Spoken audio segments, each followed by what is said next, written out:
भारत खबरें रही जो हो सही। प्रधानमंत्री नरेंद्र मोदी बस्ती पहुंचे। पॉलिटेक्निक मैदान से जनसभा को संबोधित करते हुए अखिलेश यादव और राहुल गांधी पर जमकर तंज कसा। प्रधानमंत्री नरेंद्र मोदी को सुनने के लिए पॉलिटेक्निक मैदान में लाखों की संख्या में लोग पहुंचे। प्रधानमंत्री के साथ मुख्यमंत्री योगी आदित्यनाथ, केंद्रीय मंत्री अनुप्रिया पटेल, ओम प्रकाश राजभर, संजय निषाद सहित अन्य तमाम बड़े नेता भी मौजूद दिखे। इसके अतिरिक्त बस्ती, संत कबीर नगर और सिद्धार्थनगर की भारतीय जनता पार्टी के प्रत्याशी भी मौजूद रहे। प्रधानमंत्री ने सरकार की योजनाओं को गिनाते हुए सभी से जन समर्थन की अपील किया। प्रधानमंत्री नरेंद्र मोदी ने जमकर विपक्षियों पर निशाना साधा। उन्होंने बस्ती से प्रत्याशी हरीश द्विवेदी, संत कबीर नगर से प्रत्याशी परवीन निषाद और डुमरियागंज से प्रत्याशी जगदम्बिका पाल को भारी मतों से विजयी बनाने की अपील किया। प्रधानमंत्री नरेंद्र मोदी का सभी ने जमकर स्वागत किया। बस्ती से प्रत्याशी हरीश द्विवेदी, संत कबीर नगर से प्रत्याशी परवीन निषाद और डुमरियागंज से प्रत्याशी जगदम्बिका पाल ने प्रधानमंत्री का भव्य स्वागत किया।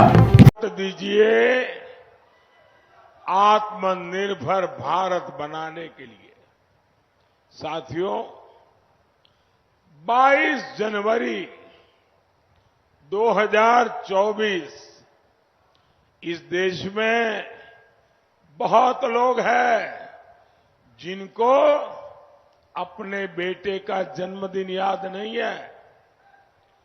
अपनी पत्नी से बात करते हैं, शादी की तारीख भूल जाते हैं, लेकिन इस देश के बच्चे बच्चे को पता है 22 जनवरी 2024।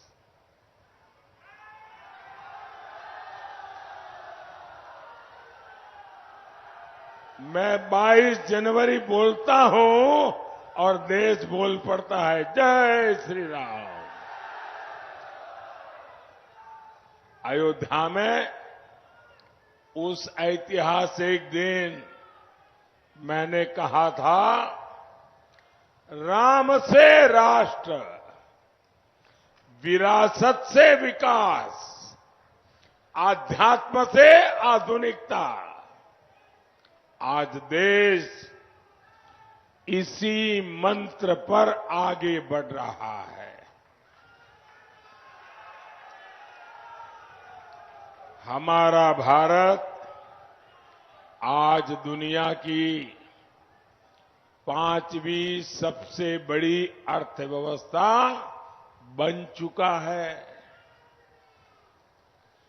आज भारत का कद बढ़ा है, आज भारत का सम्मान बढ़ा है। भारत अब वैश्विक मंचों पर बोलता है तो पूरी दुनिया बड़े ध्यान से सुनती है। भारत फैसले लेता है तो दुनिया उसके साथ अपने कदम मिलाने की कोशिश करता है। और ये जो आतंक का सरपरस्त देश हमें आंखें दिखाता था, धमकियां देता था, आज उनकी हैसियत वैसी हो गई है, न घर का न घाट का, और अनाज भी उनको नसीब नहीं हो रहा। साथियों, पाकिस्तान तो पस्त पड़ गया है, लेकिन उसके हमदर्द सपा कांग्रेस वाले अब भारत को डराने में जुटे हैं। आप हैरान हो जाएंगे भाई, ये क्या बोलते हैं? ये लोग कहते हैं, हमें सुनाते हैं, उनको मालूम नहीं होता 56 इंच क्या होता है।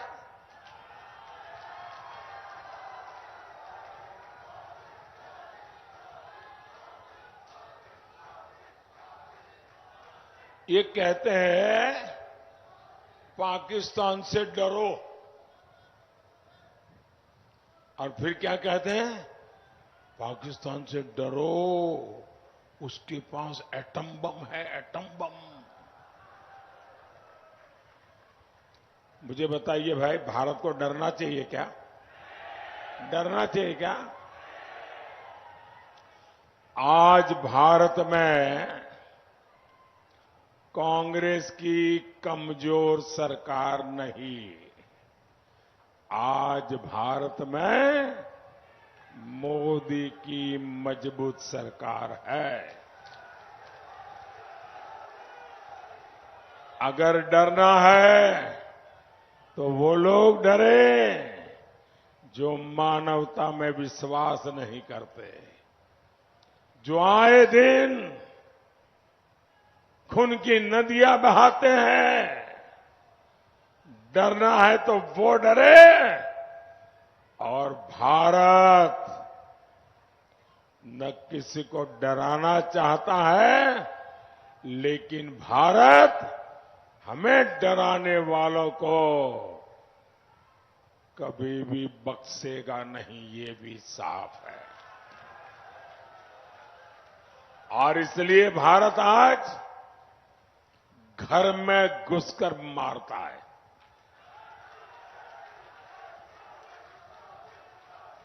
साथियों, मैं सपा कांग्रेस के दोनों शहजादों की फ्लॉप फिल्म की बार बार रिलीज से हैरान हूं। ये दोनों शहजादे अब मिलकर अफवाह उड़ा रहे हैं। ये कहते हैं यूपी की 79 सीट जीत जाएंगे। मैं पहले सुना करता था कि लोग दिन में सपने देखते हैं। मुझे अब पता चला दिन में सपना देखने का मतलब क्या होता है।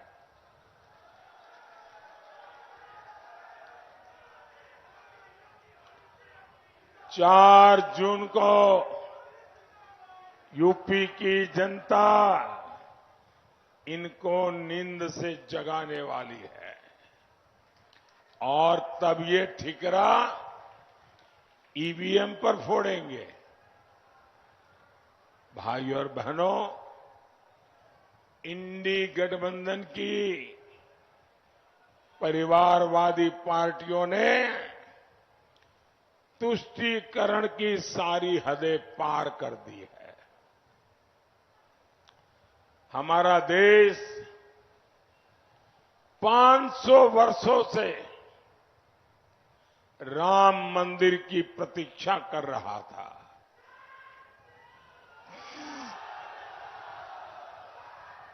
लेकिन ये इंडी वालों को राम मंदिर और राम से परेशानी है।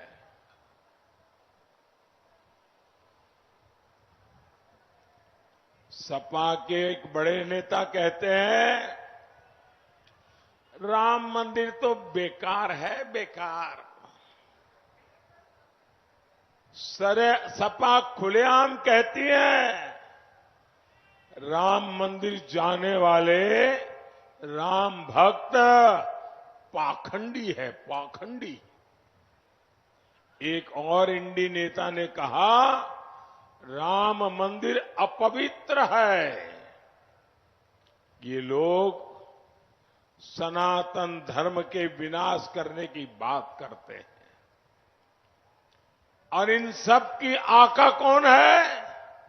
कांग्रेस पार्टी। कांग्रेस के शहजादे तो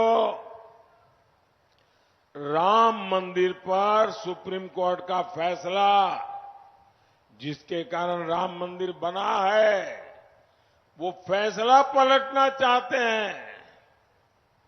ये राम मंदिर पर बाबरी ताला लगाने का सपना देख रहे हैं। ये रामलला को फिर से टेंट में भेजना चाहते हैं। क्या इन लोगों को जवाब मिलना चाहिए कि नहीं मिलना चाहिए? वोट से करारी चोट करनी चाहिए कि नहीं करनी चाहिए? साथियों, कांग्रेस और सपा वालों को अचानक संविधान की याद आ गई। इसी कांग्रेस ने देश में आपातकाल लगाकर संविधान के खत्म करने की भरपूर कोशिश की थी। यही कांग्रेस है जो खुद का भी पार्टी का संविधान नहीं मानती है। ये परिवार ऐसा है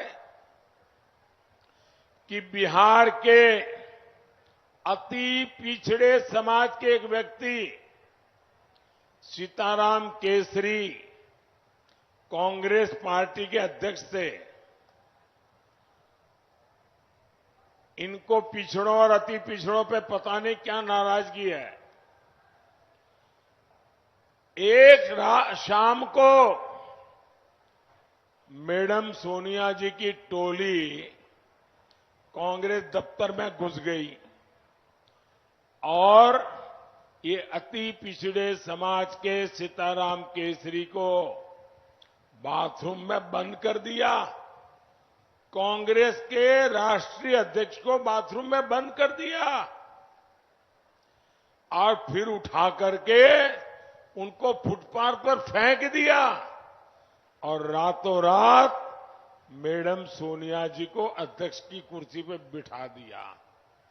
जिन्होंने कांग्रेस पार्टी के संविधान के लीरे लीरा उड़ा दिए, वो आज संविधान माथे पर के नाच रहे हैं।